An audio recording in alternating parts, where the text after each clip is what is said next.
Le succès de Gabriel Attal, c'est pas au fond tout ce que vous avez raté, tout ce à côté de quoi vous êtes passé.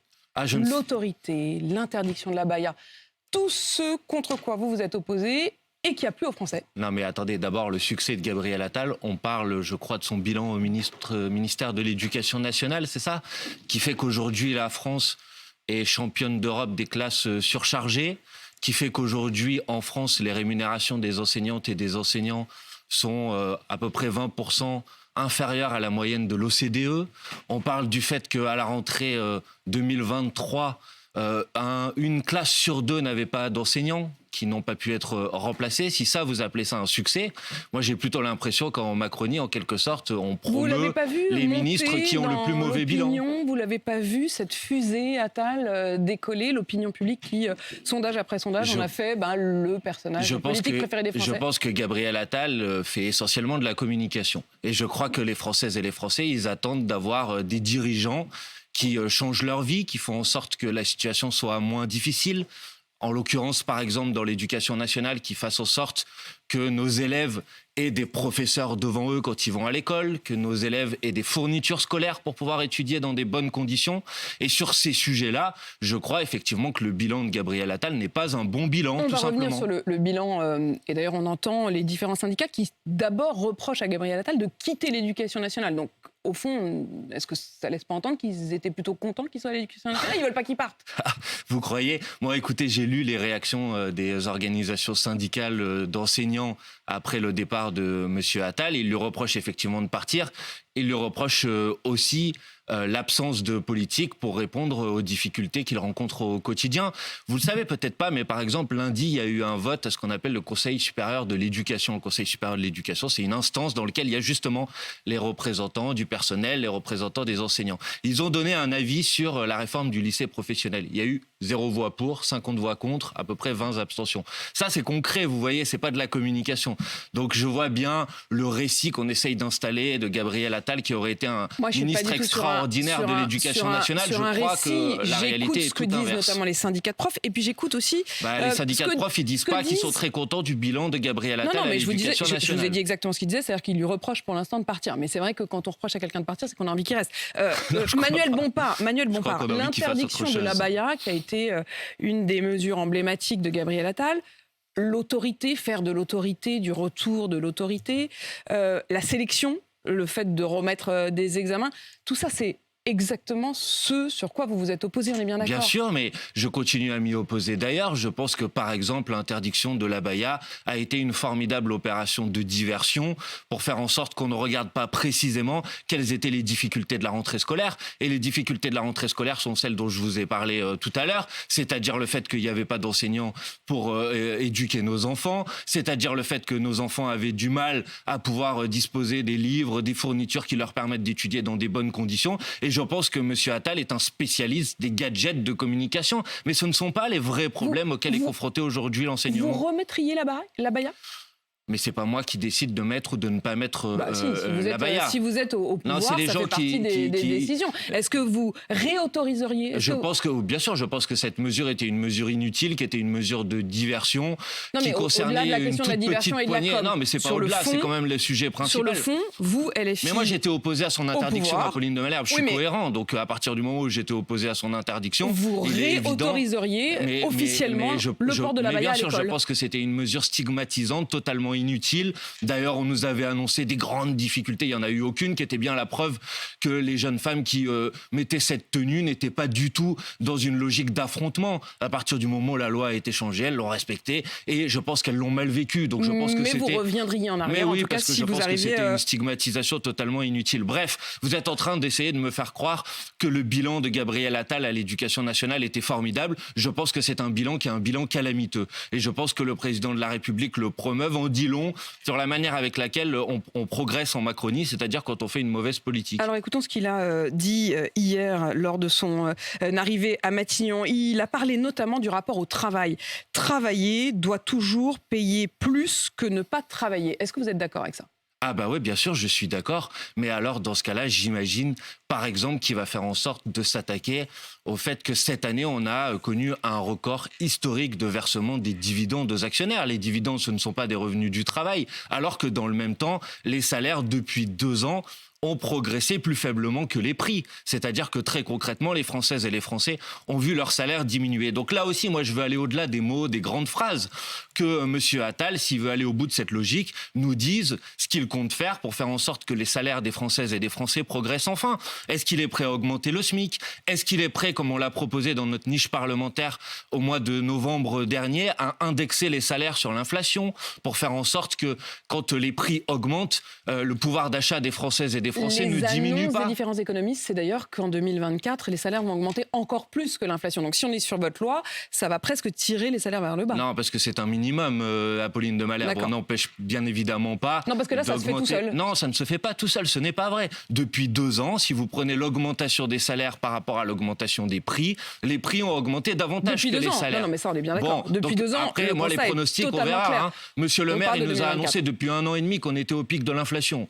Depuis 1 an et demi, il nous dit ça y est, c'est fini. Depuis 1 an et demi, les prix continuent à augmenter et à progresser. Donc je vois que M. Attal nous a fait une belle formule sur le travail qui doit payer, mais aujourd'hui, le travail ne paye pas. Il y a beaucoup de travailleurs pauvres. Il faut faire en sorte que leur salaire augmente. Il faut faire en sorte qu'on bloque les prix. On va avoir, il fait froid en ce moment, on va avoir au 1er février de cette année encore 10% d'augmentation sur le prix de l'électricité. Il y a déjà eu 25% d'augmentation du prix de l'électricité l'année dernière. Est-ce que M. Attal va s'engager à bloquer les prix de l'électricité pour faire en sorte que les Français ne soient pas encore plus en difficulté pour pouvoir se chauffer, par exemple? Ça, c'est des sujets concrets sur lesquels moi j'attends maintenant que M. Attal nous présente une feuille de route, qu'il vienne devant l'Assemblée nationale, qu'il présente cette feuille de route et qu'il se soumette, comme on le fait dans toutes les démocraties du monde, à votre motion de défiance. Non, à un vote de confiance. Vous avez quand même tout de suite dit, s'il demande un vote de confiance, on déposera une motion de défiance. Non, vous avez mal compris ce que nous disons. Alors expliquez-nous, c'est ce que j'ai compris hier des propos de Mathilde Panot. Nous demandons à ce que, comme dans toutes les démocraties du monde, dans toutes les démocraties parlementaires du monde, un Premier ministre, quand il vient d'être nommé, il se présente devant l'Assemblée nationale. Il présente sa feuille de route et il se soumet à un vote de confiance. Voilà ce que nous demandons. Et nous disons que si M. Attal refuse de se soumettre à un vote de confiance, nous le forcerons, entre guillemets, à se soumettre à un vote de confiance par le dépôt d'une motion de censure. Mais moi, je préfère qu'il se soumette à un vote de confiance et dans ce cas-là, il n'y aura pas besoin de motion de censure. Mais elle se fera naturellement. Je ne sais pas pourquoi ne se soumettrait-il pas à un vote de confiance. Enfin, peut-être écoutez, parce qu'il se dit qu'il n'a pas la majorité. Mais écoutez, il y a quand même quelque chose de formidable dans cette histoire. Monsieur Macron a licencié Madame Borne. Je crois que tout le monde a lu le courrier de départ de Mme Borne. Tout le monde a compris que c'est lui qui l'avait licencié. Dans une équipe de football, Mme Apolline de Malherbe, quand on licencie l'entraîneur, c'est que les résultats ne sont pas bons. Donc, qu'est-ce que M. Macron reproche à Mme Borne et qu'est-ce qu'il a l'intention de demander à M. Attal de changer? Ça serait quand même normal qu'on le sache. La logique pour vous aurait été vers la dissolution. Vous la demandez toujours? Non, la logique, c'est qu'à partir du moment où il y a un nouveau Premier ministre, il nous présente sa feuille de route et il nous dit sur la base de quelle majorité il compte gouverner le pays. Et que s'il n'est pas capable de réunir une majorité, effectivement, on retourne au vote devant les électrices et les électeurs pour qu'il puisse y avoir une majorité. S'il n'y a pas de majorité, on va avoir exactement la même chose que ce qu'on a depuis 1 an et demi, c'est-à-dire la multiplication des 49.3 à répétition, c'est-à-dire des tractations de couloirs comme on l'a connu tout au long de l'année 2023 pour essayer d'arracher une majorité sur tel ou tel texte de loi. J'ai quand même l'impression que tout ça est très théorique. On sait que dans les faits, il n'y a pas de majorité. Je ne sais pas, pour qu'il puisse y avoir... Vous le savez. Mais non, mais parce que Apolline de Malherbe, vous partez du principe... Non, mais vous savez compter. Je sais compter. Je sais que ce qui constitue aujourd'hui la minorité gouvernementale est effectivement minoritaire. Voyez, vous-même vous le dites. Mais bien sûr. Vous dites, je ne sais pas, mais enfin, vous l'appelez la minorité. Attendez, allons au bout du raisonnement.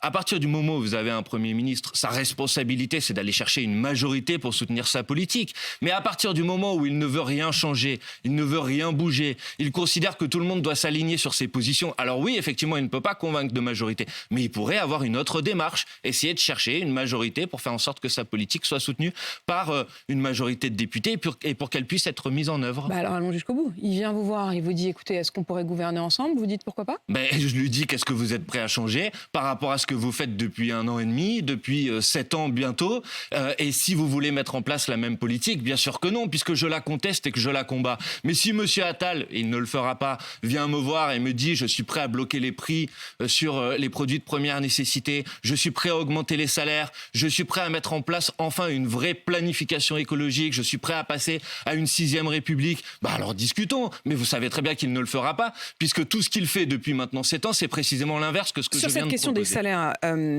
effectivement, il a dit qu'il fallait une plus grande différence entre ceux qui travaillent et qui vivent de leur travail. Et il a laissé entendre, ça veut dire qu'il faut aussi moins aider les autres, en quelque sorte. Il l'avait dit, d'ailleurs, quand il était ministre du Budget, il avait dit les classes moyennes ont le sentiment qu'on balance des canadaires d'argent public pour aider ceux qui ne bossent pas.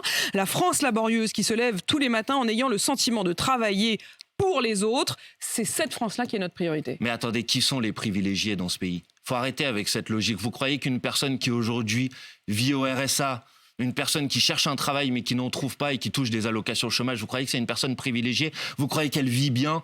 Vous croyez que quand les prix de l'alimentation ont augmenté de plus de 20%, les prix de l'énergie de 25%, vous croyez que les gens ils vivent bien quand ils n'ont pas de travail aujourd'hui ? Vous aviez répondu par des manifestations, il avait dit... Voilà qui sont les vrais privilégiés. Il s'était adressé à vous, à l'Assemblée, il avait dit quand est-ce qu'une manifestation a rempli le frigo ? Plein de fois, au moment du Front populaire, quand on a augmenté l'augmentation des salaires. Heureusement qu'il y a eu des gens qui se sont mobilisés pour faire en sorte que la vie augmente. Quand on a obtenu la mise en place de la sécurité sociale, heureusement qu'il y a eu des mobilisations sociales dans ce pays. Et M. Attal, qui soi-disant est censé venir de la gauche, devrait se rappeler que l'histoire de la gauche, c'est justement l'histoire de mobilisation sociale, l'histoire de conquis sociaux qu'on a arrachés, pas uniquement par le pouvoir politique, mais aussi par la pression sociale. Donc il ne faut pas raconter des choses comme ça. Oui, il a aussi manifesté il y a quelques années quand des postiers étaient en grève pour défendre leur travail. Il a manifesté contre les postiers qui étaient en grève pour dénoncer les gréviculteurs à l'époque. Gréviculteur qui est un terme qui a été inventé par Jean-Marie Le Pen. Je voudrais quand même le rappeler ici. Mais attendez, Apolline de Malherbe. Non, mais pour vous, il est plus gauche. Pour moi, je vous le dis franchement, il ne l'a jamais été de mon point de vue. Quand il était militant du Parti Socialiste. Oui, mais malheureusement, le Parti Socialiste a enfanté un certain nombre d'horreurs, comme sans doute Gabriel Attal et M. Macron lui-même en fait partie d'un point de vue politique. Oui, bien sûr. Attendez, Apolline de Malherbe. C'est un mot très fort quand même. Emmanuel Bompard, vous diriez une horreur. Du point de vue de la continuité ou du fait qu'il porte... Ça vous a un peu échappé, vous n'êtes pas très content d'avoir dit ça. Attendez, Apolline de Malherbe, j'utilise les mots qui sont les miens, il n'y a aucun problème. Je considère que la politique qui est mise en place par M. Macron et par M. Attal est effectivement une horreur. Maintenant, je vais vous dire, on était en train de dire qui sont les vrais privilégiés. Je conteste fermement l'idée qu'on essaye de faire passer dans ce pays qu'il y aurait finalement des gens qui profiteraient des situations quand ils sont au RSA ou quand ils sont la France laborieuse qui a l'impression de bosser pour les autres. Ouais, mais moi, je pense effectivement qu'une grande partie de la France bosse pour les autres, mais on ne parle pas des mêmes autres. Moi, je vous parle des actionnaires du CAC 40 qui ont reçu cette année un record de dividendes, alors que de l'autre côté de la chaîne, les Françaises et les Français tirent la longue. Il y a effectivement une grande partie de la population qui en a assez de bosser pour une toute petite minorité de la population qui s'en met plein les poches alors qu'elle ne fait rien et qu'elle ne contribue en réalité pas à la vitalité économique du pays. Donc je vois bien la nouvelle politique macroniste qui est en permanence d'essayer de pointer du doigt les pauvres comme étant les responsables de tous les maux.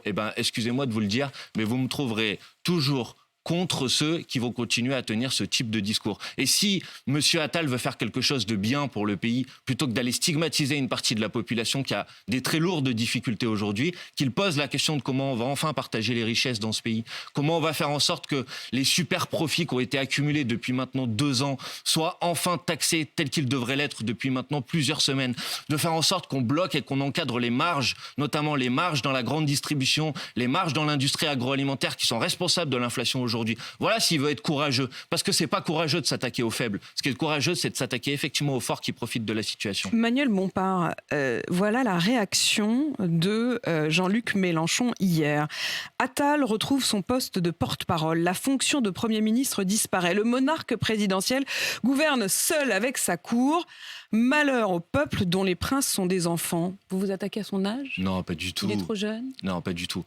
Pas du tout. Enfin, moi, je le comprends comme ça. Un malheur au peuple dont les princes sont des enfants. Souvent, ça arrive, Apolline de Malherbe, que vous ne compreniez pas toujours très très bien nos expressions. Parce que vous les expliquez pas très bien. Heureusement, je suis là pour vous éclairer. Heureusement qu'on a l'explication de texte et la traduction. Alors, ça veut dire quoi, malheur au peuple dont les princes sont des enfants? Le sujet, je ne crois pas que le sujet, ce soit l'âge du capitaine, en l'occurrence. Le sujet, c'est le cap. Maintenant, la question qui est posée, c'est qu'effectivement...